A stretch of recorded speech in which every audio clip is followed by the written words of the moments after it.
Yo, what is going on, everyone? My name is Nick, or the Notorious Fantasy, and in today's video, I'm bringing you guys a 10-team half PPR mock draft from the 6th overall spot on Fantasy Pros Draft Wizard. Now, in this video, I'm going to go over my picks as well as the surrounding picks around me and break down some of the teams and some of the strategies that I see inside of the draft in this draft. So before I get into it, I'd like to ask if you guys could please go down below and click that subscribe button. It's free, and I put out content every single day to help you guys win that 2020 Fantasy Football Championship. This is the second video of the day. I put out a video earlier on the safest wide receivers to draft in fantasy football for 2020, so please make sure to check that out as well. But without further ado, let's get into it. Also, check out my draft guide down below. Let's get into it. Roster positions for this draft are 1 quarterback, 2 running backs, 2 wideouts, a tight end, flex, kicker, defense, and 6 bench spots. Like I said, 10-team half PPR from the 6th overall spot. We drafted against ESPN's pre-draft rankings last time to try to get a good gauge of what it was like over there on ESPN. But now we're going to go ahead and switch to Yahoo, since I believe Yahoo and ESPN are the most popular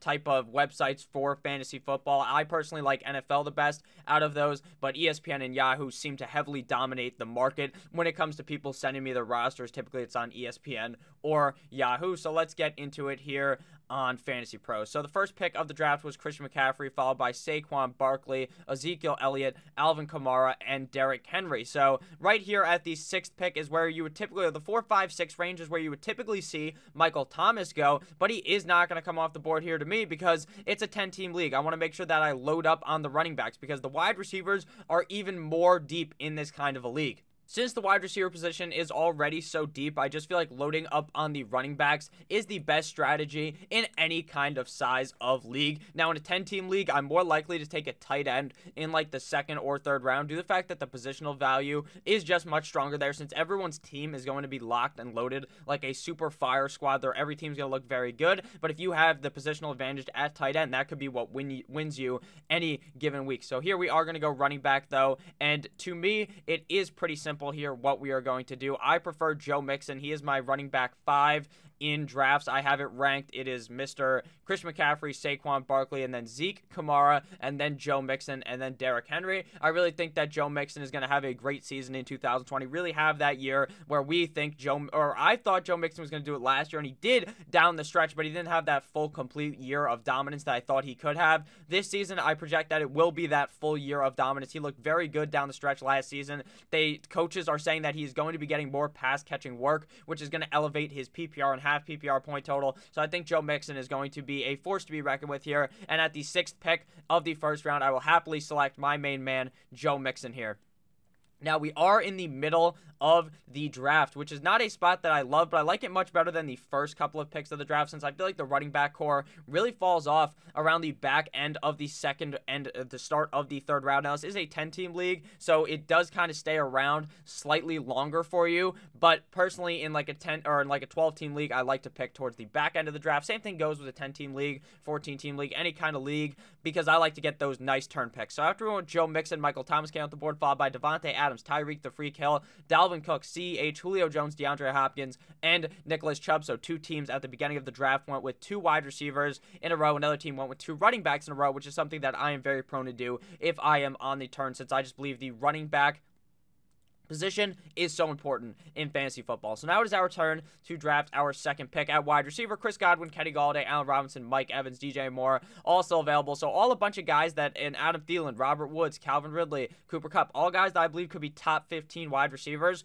all still on the board. But top 10 running backs are going to be flying off the board like hot commodities. They fly off the board very fast. So looking at the draft board right now, still available, Miles Sanders, Kenyon Drake, Josh Jacobs, Austin Eckler are all guys I have ranked inside of my top 13 running backs. Out of all these guys, I like Miles Sanders the least, but I also see a shit ton of upside in Miles Sanders as well. There's a shot that Miles Sanders is a top 5 running back. The guy can do it all. Pass-catching running back as well as able to run in between the tackles. Right now, he looks like he's going to be the lead workhorse back in Philadelphia. Now, Philadelphia has used they have used a single back kind of in the past, but not under Doug Peterson. Doug Peterson's known for the running back by committee. So we are a couple of weeks from the start of the season. So I would not be surprised if they ended up just picking up Devontae Freeman or picking up another veteran running back to be the kind of running back guy on the team, the change of pace back, for them to use two running backs at the same time. Whereas right now it should be Miles Sanders being the lead back and Boston Scott obviously being the more the change of pace back. Whereas Devontae Freeman would probably get like 35 to 40% of the touches, which would completely kind of dismantle Miles Sanders' worth. Now, I think Miles Sanders could be a great pick here, and I will pick him here, considering that I wanted to diversify my teams. I wanted you guys to not just hear me talk about a couple of guys in every single video, but personally, my normal pick here would be either Josh Jacobs or Austin Eckler, but I want to make sure that I can go ahead and talk about different players for you guys in every video, and I wouldn't argue that Miles Sanders is a terrible pick here. I think he's actually a pretty solid pick in the second round. And in the third round, Austin Eckler or Josh Jacobs could potentially fall to us, since Fantasy Pros does not put the worth, or they don't really value him at the same way that I value him, because they're ranked at running back 12 and running back 14 respectively on Fantasy Pros. So we're going to go ahead here and draft Miles Sanders as our running back 2 and our second overall pick. So through 2 rounds, we have Joseph Mixon and Miles Sanders to start off the team. So a solid 1-2 punch at the running back position. Looking at the draft board, after we went with Mr. Miles Sanders, Kenyon Drake came out the board, followed by George Kittle, Travis Kelce, Josh Jacobs, Austin Eckler, Allen Robinson, Chris Godwin, Aaron Jones, Kenny Golladay, and Odell Beckham Jr. Notice how the first 2 rounds are heavily dominated by the running back position, and then the third and fourth round we are going to notice is going to be dominated by the wide receiver position, since most teams already have their 1-2 punch at running back.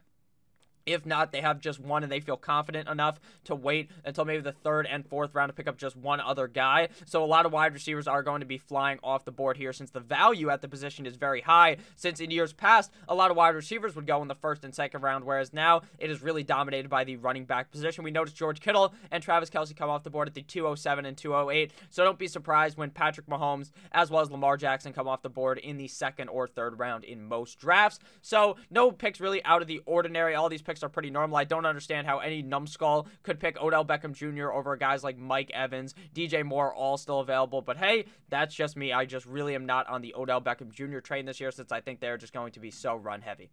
So just as I suspected, the running back position has really thinned out by the third round. Todd Gurley is a guy that I'm just completely out on, so he would not be my pick here at all. If I wanted to go running back, Leonard Fournette would be the pick here, or Le'Veon Bell. I would maybe even think about potentially going with Chris Carson. I think Chris Carson definitely has some potential this season, especially since Seattle's such a run-heavy team, and he was a guy last year who was truly a workhorse back for them, even with Rashad Penny being there. Now Rashad Penny is on the PUP, physically unable to participate, so he'll likely miss the first couple of weeks of the season. But here in the third round, we're going to go ahead and switch it up. Typically here would be the DJ Moore pick, but now I'm going to go with Mike Evans. Mike Evans is a guy that a lot of people are down talking. They're putting some disrespect on the guy's name, who has been an 1,000-yard receiver, I believe, 5 fucking years straight in the NFL. Mike Evans is a monster in the red zone. He's a monster for the team. Now, Chris Godwin will be the guy most the biggest beneficiary to Tom Brady, Tampa Bay. Tom Brady coming over there to Tampa Bay, since he loves that slot receiver. He's a real big fan of that slot, but Mike Evans is still going to be on the team. Tom Brady didn't lose the deep ball. He's still going to be able to throw it to Mike Evans, and Mike Evans should have a great season yet again. So I don't know why people are super out on Mike Evans. I think he should have a solid season as my wide receiver number 1 on this team. So after we went ahead and drafted Mike Evans, Patrick Mahomes came off the board, followed by Adam Thielen, A.J. Brown, James Conner, DJ Moore, Melvin Gordon, Chris Carson, and Juju Smith-Schuster. So very surprising that Lamar Jackson fell into the 4th round of this draft. I actually would not be opposed to taking Lamar Jackson here if he was available in your real draft, since I think the value for Lamar Jackson, to me personally, would be as a 4th round pick where I would feel comfortable taking him. So right here, I would actually take him if this was a real draft. I think I would, but at the end of the day, I don't think in most drafts he would be available in the 4th round. In most leagues, you see him and Pat Mahomes go in the 2nd or 3rd round, so very atypical to what we see in a normal fantasy football draft. Now, if you're playing with sharper type of players, if you're not playing in like a home league with a bunch of guys who don't really give a shit about stuff, like they're not really as locked and loaded as you are because you're watching my videos, they might draft Pat Mahomes in like the 2nd or 3rd round, but if they're super sharp, you might be seeing Pat Mahomes and Lamar Jackson going like the 5th or 6th round. So it's really based upon how your league is not really set up, but how the people are in your league. I like Adam Thielen, great value in the 3rd round, as well as DJ Moore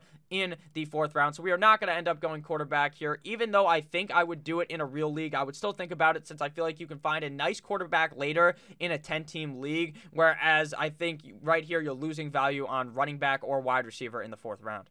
But I would not argue, obviously, going that way of Lamar Jackson. So here we're either going running back or wide receiver. I don't like Amari Cooper at all. I think he's just so hot and cold to have in your roster, especially in a 10-team league where every team's going to be stacked. Amari Cooper's just going to take you down because every couple of weeks he has the good game, then the bad game, good, bad, good, bad. It's impossible to figure out because he'll be playing up against the JV fucking high school football team and get clamps, but then play up against one of the best defenses in the league and just absolutely go haywire. So it's impossible to figure out with him. I would much prefer Robert Woods or Cooper Kupp or Calvin Ridley at this pick, but we are going to go running back. We are going to load up on 3 running backs in the first 4 rounds. My typical strategy is at least 2 running backs in the first 3 rounds, and we achieve that in this draft. So we are going to go ahead and snag Leonard Fournette here in the 4th round. I am really high on Leonard Fournette compared to the rest of the fantasy football community.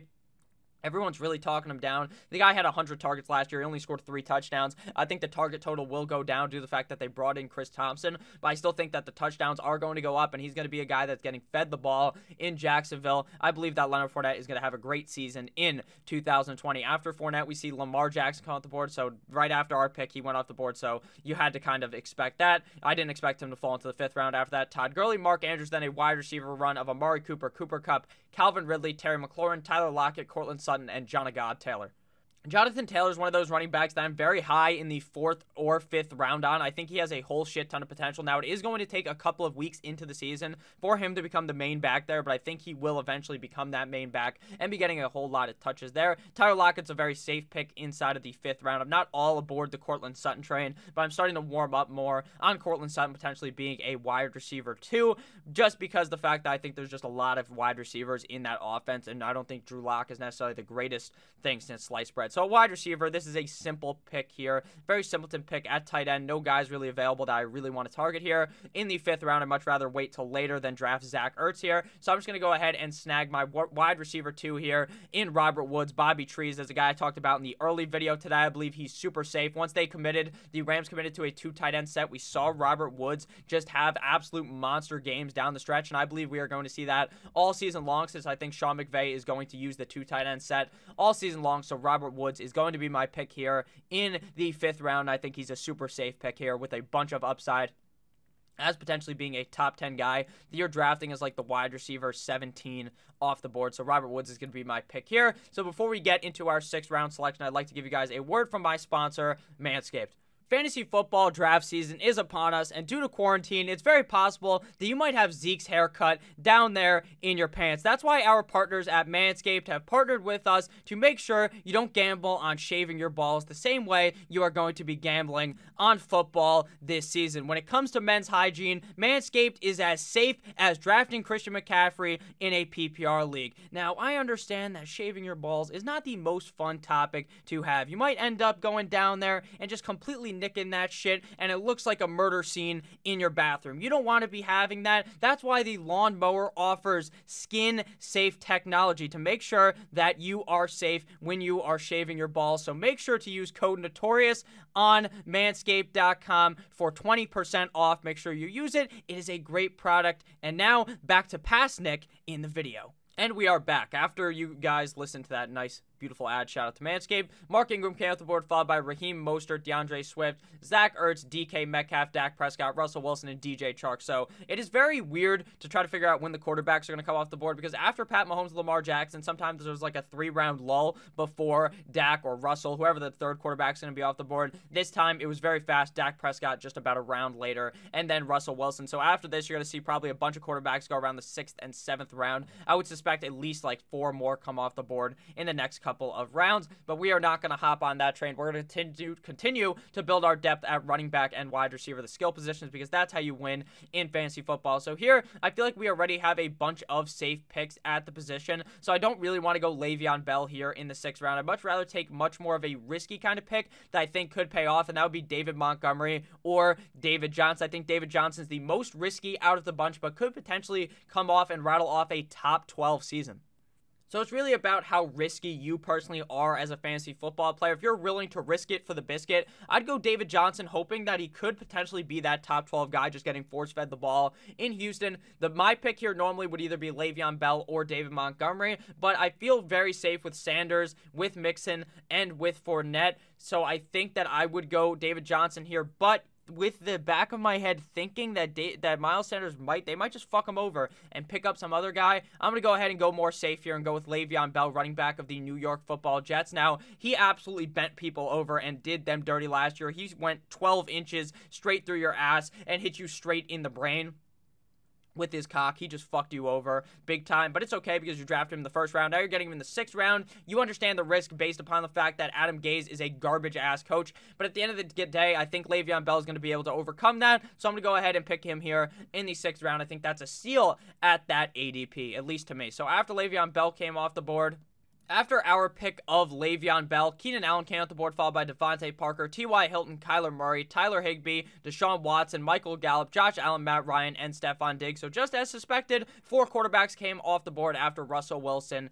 and Dakota Prescott. So a lot of tight ends actually have not came off the board. Higbee went really early, in my opinion, in the 6th round. He's more of like an 8th or 9th round pick for me. Going ahead of Waller is just kind of asinine, in my opinion. So now it's our turn to go ahead and pick either another running back or wide receiver. And here is probably where I would go wide receiver. Now, I think Jarvis Landry is the safest pick here. AJ Green banged up. Seems like he's probably going to miss time again, as he usually does. Tyler Boyd, to me, is the pick here in the 7th round. I just love him. 1,000+ yards 2 years in a row. Now with horsecock Joe Burrow under center, I really think he could have an excellent season. He plays better with AJ Green healthy, but I'm not sure AJ Green will be healthy to start the season, considering he got banged up in practice yesterday. So I'm going to go ahead here and draft Tyler Boyd in the 7th round of my draft. Looking after our pick of Tyler Boyd, Hollywood Brown came off the board, followed by David Montgomery, AJ Green, Drew Brees, Jarvis Landry, David Johnson, Will Fuller, and Cam Akers. So Brees also comes off the board. So a lot of quarterbacks have already been taken. We typically wait till around the 11th or 12th round to go quarterback, but I would not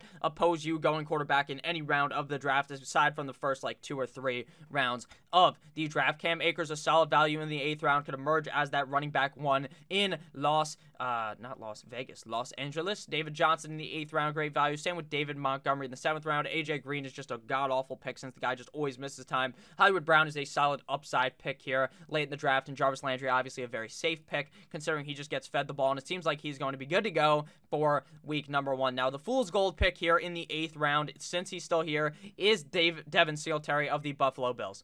I just don't think Devin Singletary is going to be getting as much usage as most people think, especially with Josh Allen and Zach Moss there to vulture touchdowns away from him. So right now in the 8th round, the quarterback room is completely fucked. So we're just going to continue to wait, like I said earlier. Here you can either go running back or wide receiver. Right now we have 1, 2, 3, 4 running backs with Le'Veon Bell, Leonard Fournette, Joe Mixon, and Miles Sanders. At wide receiver, we have Mike Evans, Robert Woods, and Tyler Boyd. So 3 and 4. Typically, you want to finish the draft with 4 more running backs than wide receivers due to the fact that the running back position is very hard to find off the waiver wire, whereas wide receivers are just light work. You can find anyone to throw into your roster pretty much on any given week, especially if you're playing with people who aren't as sharp, or if you're in a 10-team league, because that just obviously increases the pool of players that are going to be available. So here you can go with a couple of guys. I like Marvin Jones here. I like Julian Edelman if you were to go wide receiver. I like Kareem Hunt, Ronald Jones, James White, all at running back. I feel as though the wide receiver core is kind of going to fall off here if I don't go with one of these guys, whereas I kind of like these guys all very similarly at the running back position. I think a couple of running backs may go, but we're just going to hope to the fantasy gods that one of them falls our way. So we're going to go ahead here and go with more of a safe pick here at wide receiver and go with Julian Edelman, a guy that I think is going to potentially have a top 12 season, even without Tampa Bay Tom Brady being there. I think with Cam Newton, he's going to be able to perform. So I'm going to go with Julian Edelman here, the squirrel swirl in the 8th round of the draft. So after that, we see Julian Edelman, Kareem Hunt. Oh, shit, a bunch of running backs came off the board. So hopefully our guy was still available, and we didn't end up getting sniped on everyone, but I think we did. Kareem Hunt, Devin Singletary got picked, Deontay Johnson, Marvin Jones, Matt Breida, Darius Slayton, Ronald Jones, Jordan Howard, Brandon Cooks, and James White. So that's the price we pay for trying to be a little too smart there and not drafting a running back. But that's okay, because there's still guys later here that I do like and that I think have potential. But I would have much more preferred to have had the running back there in that round. But it is okay with me, because there's a couple of guys here with a bunch of upside. So here we're going to go ahead and draft Phillip Lindsay. I'm not all bought in on the Melvin Gordon train. A lot of people are. Melvin Gordon's a very divisive kind of player. You either like him or you hate him for fantasy football. You're either completely on him thinking he's a steal, or you just think, oh, Phillip Lindsay is going to be more involved than people think. That's the boat I'm in. I think if Melvin Gordon was to go down, Phillip Lindsay is a A1 handcuff. But if Melvin Gordon's still playing, I think Phillip Lindsay gets enough work to be worthy of a flex spot if you're in a huge hole, or if a bunch of guys are on bye. So I think Phillip Lindsay is worthy of a pick here in the 9th round. I'm also kind of warming up to J.K. Dobbins, but I think it would take Mark Ingram to go down for him to get a lot of work, whereas I think Phillip Lindsay has potential to get a lot of work, even with the starting running back Melvin Gordon still on the team. So now we are going to probably go ahead and look to dip back in the running back well here. We are in the 10th round, but I think I can continue to wait on tight end since literally none have came off the board. After Phillip Lindsay, J.K. Dobbins came off the board, followed by Sony Michel, who's just an irrelevant pick at this point. Since the fact they brought in Lamar Miller just tells me that Sony Michel is not going to be ready to start the season, and I think James White is going to get a lot more work than we thought. Hunter Henry, Emmanuel Sanders, Darrell Henderson, Tariq Cohen, Jameson Crowder, and Sterling Shepard, all picks after that. So now we're going to go ahead here and probably actually do something a bit different and pick Darren Waller. I hope you guys have been enjoying this video thus far, and if you have, please make sure to click the subscribe button. So after we went with Phillip Lindsay, J.K. Dobbins came off. Oh, I already read all that shit off. I'm a bit of a dumbass. So now we're going to probably go here with tight end Darren Waller. The value in the 10th round is just so immense. He's a guy that could be a top 5 tight end. I personally don't have him ranked inside the top 5. I think Hayden Hurst is better, but you want to diversify, and if Darren Waller's here in the fucking 10th round, you take him. Normally my pick would be Hayden Hurst, since Hayden Hurst is typically available here, but it's okay because we're going to diversify here and get Darren Waller had an immense breakout season last year. Looked like one of the better tight ends in the league, and I think he could do it yet again this year in Viva Las Vegas. So I think that would be the correct pick there. I would have been kind of stupid if I didn't pick him there, considering if I was treating this like a real draft like I am. So after we went Darren Waller, Mike Williams came out the board, followed by Tevin Coleman, John Brown, CeeDee Lamb, Alexander Mattison, 49ers defense, Jared Cook, Kerryon Johnson, Marlon Mack, and Jalen Reagor. So we need to continue to look at the draft board here real quick, because I wanted to talk about something. Don't be that asshole that picks a defense before the last 2 picks. It really significantly hurts your bench if you're doing it in the 11th round. Some people just fill out their whole fucking roster. They'll draft a bunch of running backs, then they go quarterback, then they draft a defense and a kicker. Don't be that guy who does that. You could fill out your bench before you do that, but since you're watching this video this far, you should already probably know that, and if you don't, that's okay. I'm not going to judge, because fantasy football is pretty difficult if you are a beginner. So now it's time to draft some more running backs and wide receivers. Here we're going to go ahead and snag running back Zach Moss of the Buffalo Bills. I talked about it earlier, how I didn't think Devin Singletary was going to be necessarily the head honcho back there in that backfield. I think it's going to be more of a split. I think Zach Moss could be the touchdown.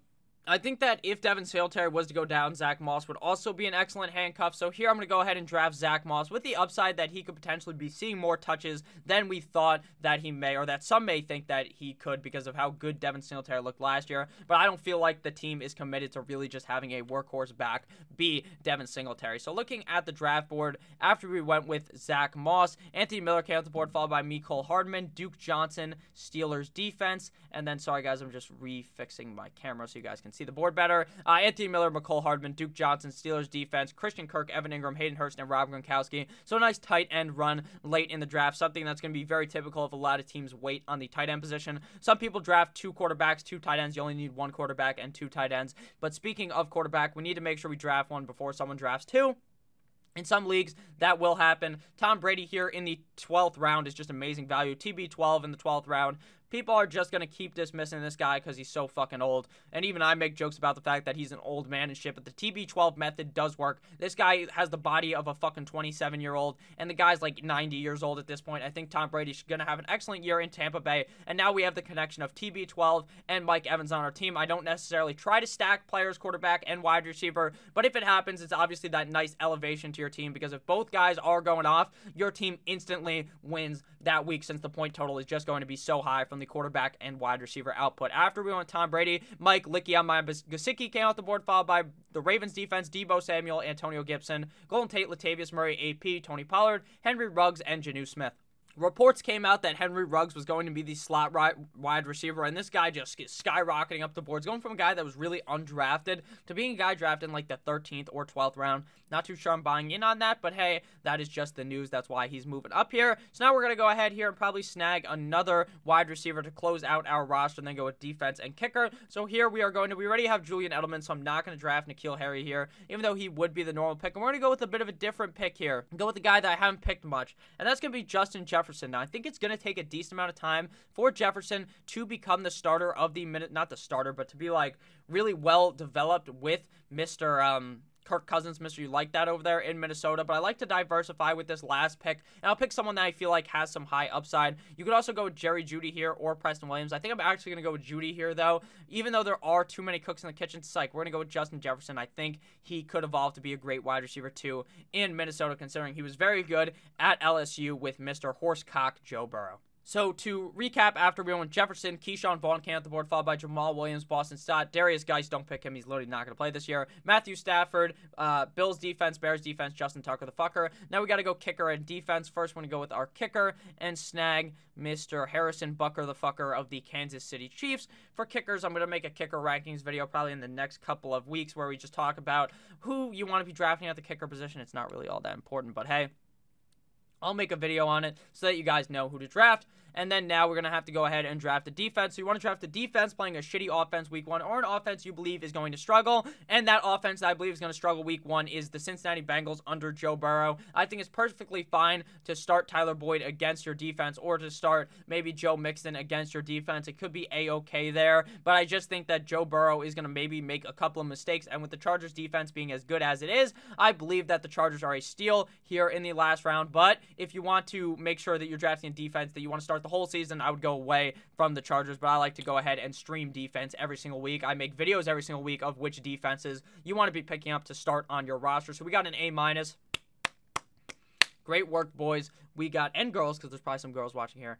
Very nice for us. We got an A-. Our team, to recap, is quarterback Tom Brady. Our two running backs are Mixon and Miles Sanders. Our wideouts are Mike Evans and Robert Woods. Our tight end is Darren Waller. Our flex is Leonard Fournette. Our defense is the Chargers. Our kicker is Harrison Butker. The kicker is more important than I made it seem like it was, but in mock drafts, I just don't really give a fuck about the kicker. Our bench is comprised of Le'Veon Bell, Tyler Boyd, Julian Edelman, Philip Lindsay, Zach Moss, and Justin Jefferson. So thank you guys all for watching this video. If at any point you ended up enjoying, please make sure to click that subscribe button down below. Make sure to check out the Patreon, Notorious Fantasy, as well as Manscaped, code Notorious for 20% off, as well as free shipping. I love each and every single one of you guys, and I'll see you guys tomorrow with yet another heater of a video. Goodbye!